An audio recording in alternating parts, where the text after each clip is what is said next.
Abernic released the RG35XX, and I understand it was a favorite device of many of you, but now they are back with the same kind of product, but this is called the Plus model. And with Abernic, if it's saying Plus, it's going to be absolutely Plus.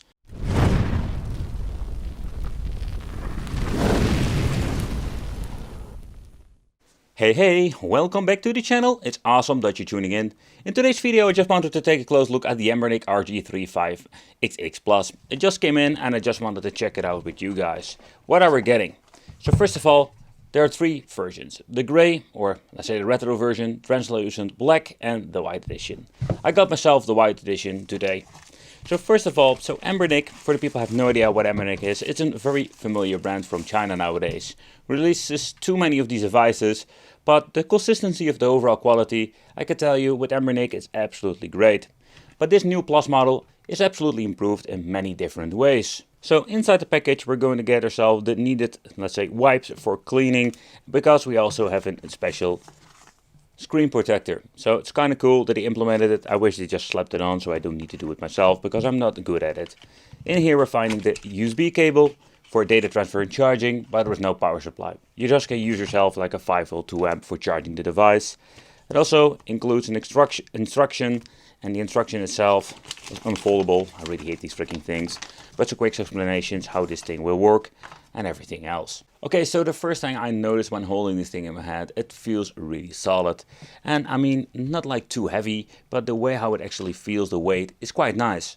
But with the 188 grams, it absolutely hits the sweet spot, because this is a very nice weight, but not too heavy. But how about the overall ergonomics, and what are we having when it comes to the, let's say, quality of the D-pad and the front-facing buttons and everything else? But how about the ergonomics of the back buttons? I am very surprised to see that they are listening to the community and trying to improve the products every single time. So you can just see how they basically created this special, let's say, way you can just lay your fingers in this. And what you're getting, you can reach both of the buttons fairly easy. And it is one of those things that I personally really love about it. I have seen it before with different brands, but not to this certain level. At the side we're going to have two SD card slots. There is only one enabled. This will also contain the firmware, and of course you can use the second one, pure storage. Then the on and off switch and the reset button.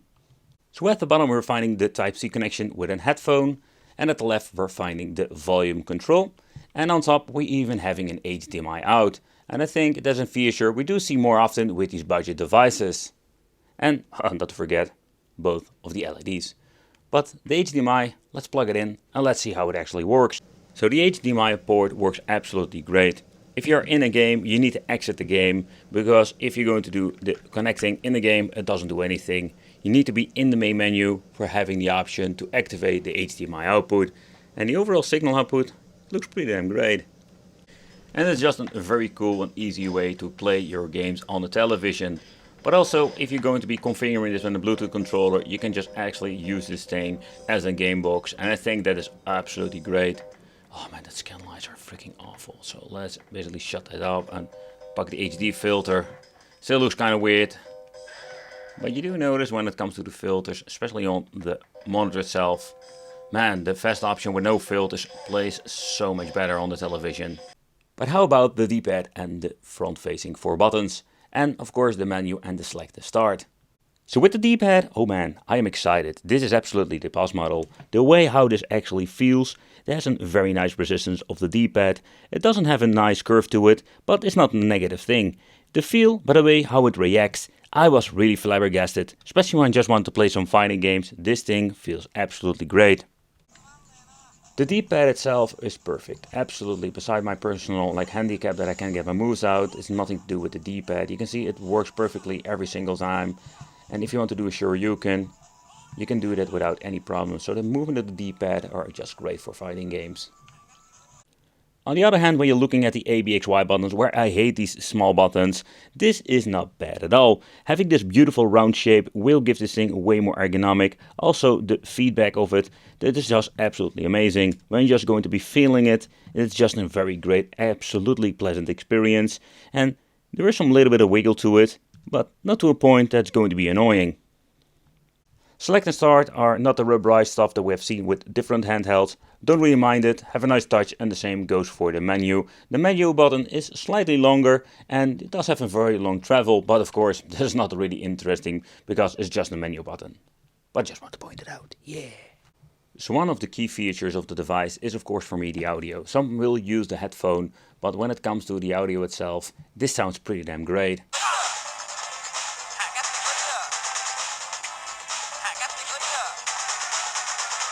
So I already upgraded the outer side of the device in many different ways. The plus is also in the internal part, where they upgraded the specification list of the RG35XX Plus. And when you're looking at it, it's kind of cool, but how will it in the end perform? So let's boot it up. But when you're going to be booting it up, it's absolutely just a basic layout. Wouldn't be surprised if there's going to be any, let's say, custom firmwares with even an improvement when it comes to the layout and how everything will look. In the first part, here we're having all of the different systems. PlayStation Portable, PlayStation 1 games, Vertical Arcade. It's kind of cool that they made a special topic out of this.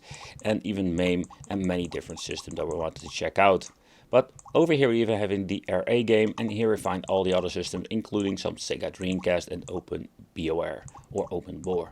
So we have all kinds of different systems here you can play, even on Thomas Wave and Naomi systems. Then over here having the favorite list that you can make from your games, and then the history, the games that you have played. Nevertheless, I think it's a pretty damn cool looking device. Pressing the menu button will give you the access to the different menu where we can check out the battery voltage, where we can check out the lock screen and change it out if you want to mess around with this. And also the brightness control can be changed out. We have 5 levels of this. I'm just going to leave it on 5. EO testing, date and time, language setting, with a couple of settings, not a lot. And here we can even start into RetroArch. And of course the Bluetooth settings, we're having an enable it and check it out if you want to, let's say, use this thing like a game system, plug in the HDMI, and you can even use an external controller and use this thing like a game box. If you're going to be starting up a game and pressing the menu button again, here we're finding all extra options. If you want to make a quick load, quick save, with PlayStation 1 even having the disc control, the video display effect, and then the backlight brightness can all be changed out over here, and even different kind of BIOSes can be swapped out. So it's kind of cool. Where this thing looks kind of basic when it comes to the overall menu, it does have a lot of functionalities. But in the next feature checkup, I wanted to show you when you're going to pressing the menu button over here, having the video display effect. We have different kind of settings where we can mess around with the display. We're starting off with the HD and moving on to other ones. So this is actually the HD filter, scanline filter number 1, scanline filter number 2, and this is the fast filter. Then we're having the dot matrix display and back to the HD again. Then we're having the aspect ratio options, where we're having now set to aspect 1:1, or in other words, the perfect resolution, the overlay feature, and back to the full screen option. So that's basically the options we're having when it comes to internal, let's say, switching out between bezels, without bezel, and all the other kind of filters. So absolutely great, and I must say that I'm surprised at how many options we're having when it comes to the quick menu. Everything that I absolutely wanted with many cheap devices nowadays. One other cool feature, if you have any problems with the game system, you don't want to tinker too much. So what you can do is pressing the Y button by selecting a core, and here we can switch between the emulators or the cores. I think it's pretty damn awesome. Even here you can switch it out if you have any problems when it comes to the overall performance. Super easy, you don't need to go into RetroArch and mess around with it. But it's kind of cool that you're pressing the menu button. I already shown you before, but you can even change it out to different kind of BIOS files if you're going to be loading it up. What's kind of weird that it does shows it, but when you're actually choosing it, it's not going to be doing anything. So I'm guessing it's not on the background. So take consideration that you need it sometimes to add these things yourself. When you're using the different systems, and I mean through the RetroArch, we don't have the same basic customization options. You will automatically boot it up into RetroArch, where we can make a quick load, quick save, and mess around with the features, or as like with the RetroArch and all the features. So it's going to be more complex, but I just wanted to showcase that is one of those things. If you're being in the RetroArch build, or better said, in the RetroArch game system, here we do have some quick things that we can change out. For example, what I do find very pleasant, that we have the option to go to the less page, and here we can even find the apps. And with the apps we can shut the bezels on and off, even having dark mode and a quick power off option. But let's move into the Game Boy Advance part and showcasing how this actually works. So first of all, this is absolutely a system where we're needing the freaking shoulder buttons.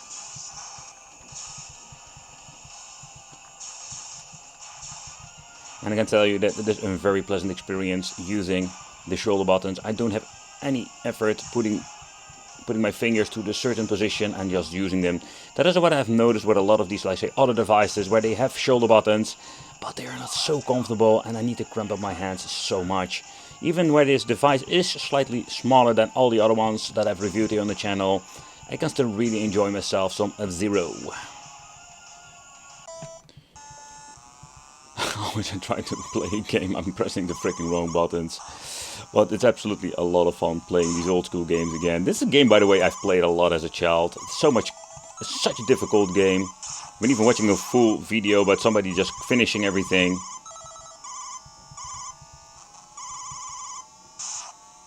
But when it comes to some old school gaming or Super NES, yeah, this works just fine. I think we have reached the point that we can play all kinds of old school games, handheld, 8-bit, 16-bit and even the 30-bit system without any problem whatsoever. Of course with 32-bit I mean particularly when it comes to PlayStation 1, where we're going to be moving on soon. Then we're going to do some testing. But let's move on into the Sega Genesis era, and yep, there is no problem whatsoever. These devices are just playing absolutely great on this.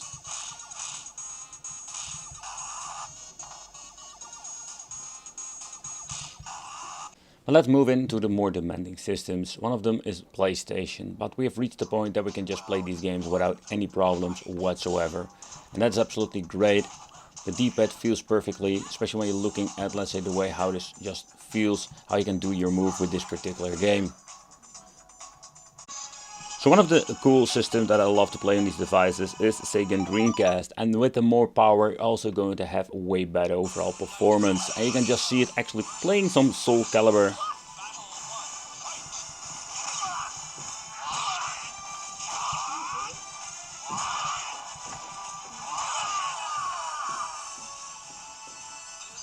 It's absolutely running perfectly without any problems whatsoever. But how about PlayStation Portable? I think this is the most demanding system on here. And you can just see that it looks amazing with the two banners. It's kind of smart, otherwise it would be stretched out and looking kind of funny. But for the best aspect ratio for the original games, how they should be played,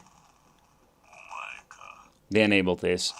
But unfortunate when you're looking into the games. Maybe with some tweaking we can get some better performance. But PlayStation Portable is just too much at this point.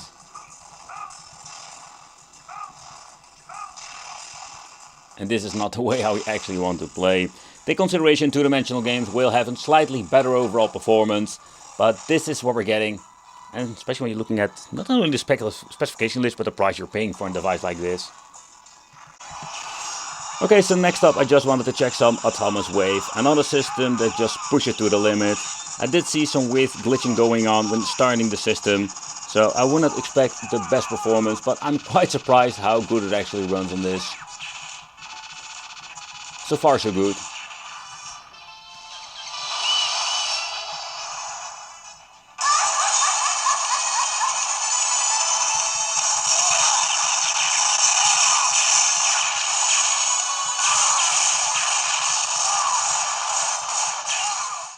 But let's move on to the Sega Nomi systems. I do see some minor glitching going on, so that is unfortunate, but that's something we need to live with for now. Maybe with an upgrade we can get overall better performance with the glitching thing going on, but besides that, the speed of the game is just working great.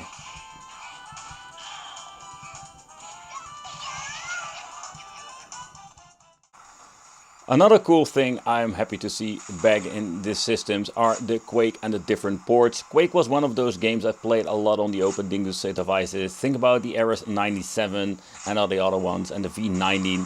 But this is just great to see they're returned, and of course they look so much better on these beautiful IPS displays, bigger displays, and the overall controls are of course way more convenient when it comes to these particular old school games. I know a lot of you love the Nintendo DS and completely understand because it was an amazing system for its time. But what I've noticed that this is not going to be a great overall experience. I'm missing out the joystick that I'm normally using with the, let's say, all the other features. So we do have the option to switch between the displays or switch between the different modes. But if you just actually want to play, yeah, there is a way to actually mess around with it. But take consideration, I couldn't get my, let's say, my digital stylus not active. But how about arcade and MAME? So if you want to enjoy some old school games, it's even an option to get yourself into the dip switches. It's kind of weird, you need to press the menu button twice. It will automatically leave this on, so we can mess around with this. Okay, beside that, we have the quick load, quick save option that you have seen before. The MAME emulation will be limited to the normal games that we've played on many devices, including Pandora's boxes and game boxes, Killer Instinct, and games like the second MAMEs will not run on this. It's not powerful enough, but there are thousands of different games that are supported, like a device like this. Okay, but if you just want to play the game through the other way, not the RetroArch menu, then we can have the option and the quick menu that we've seen before in the beginning of this video, where we can change out, for example, the scan lines. There is no aspect ratio whatsoever, where we can just play the games like that. So one of the biggest differences is the way how the button layout is. So first of all, the select and start have been moved. And this is a very good thing, simply because when you're holding it, it's way easier to press. And they're not in the way, because here they're exactly between the D-pad and the ABXY buttons. Another thing is that when you're just touching it, you can just feel that the touch, but also the wiggle feel of the new version is so much better. And the feel of the buttons compared with the older ones, this is very cool and also a very nice upgrade. But I think the biggest upgrade is the D-pad, where I don't really like the old one. It feels way too sturdy. This D-pad is exactly the sweet spot, and this feels so much better. So this is another, let's say, small change they implemented when you're looking at the reset button. They have basically lowering the button in the case itself, making it way difficult to reach in, or not to the point that you can accidentally bump it. And that's one of those, let's say, tiny upgrades, but they implement it, but it's absolutely a huge difference. But also with the new model, we can remove the back cover fairly easy with a Phillips screwdriver, and then we can replace the battery. That is, by the way, in 3300 mAh. With the older model, that's in 2100 mAh. So one of the differences, this absolutely huge difference, is the volume button, where this thing is one huge flat button. With the newer version, we do have a small gap in the middle. Makes it way easier to feel where the plus and minus part is, but also it has been in depth in the case itself, so it's not the point that you're going to be, let's say, accidentally touching it and changing the volume. Besides the specification list, what makes this thing absolutely the plus is the back button configuration. You can just already see that they changed it out, where this was just one flat line where you're just going to put your finger in. It's not going to be in a very comfortable configuration with the older model. With the newer model, they absolutely nailed it with the perfect height. And I mean, particularly when you're looking at the buttons over here, when you're putting your finger in, already mentioned before, it's so much easier to basically touch both of them. And the resistance of the buttons are also different, where we're having way more force need to put in the buttons over here. They upgraded this with, let's say, less resistance, but not to the point it's going to be accidentally touching it and giving it an input. No, this is absolutely done perfectly when it comes to the comfortability, but also when it comes to the touch. The RG35XX Plus is absolutely an upgrade from the older model. It's a significant upgrade in many different ways. Not only the hardware upgrade, but also when it comes to the outer shell. Just everything, the D-pad, the back buttons and the replaceable battery. There are so many, like say, minor details they upgraded, makes this thing so much better. But will this be the ultimate device you can pick up for the money? Yeah, there are so many different choices out there. Maybe we can do some more side-by-side comparison. For now, I want to thank you all for watching. Consider subscribing, hit that little bell, and it would be great to see you in the next video.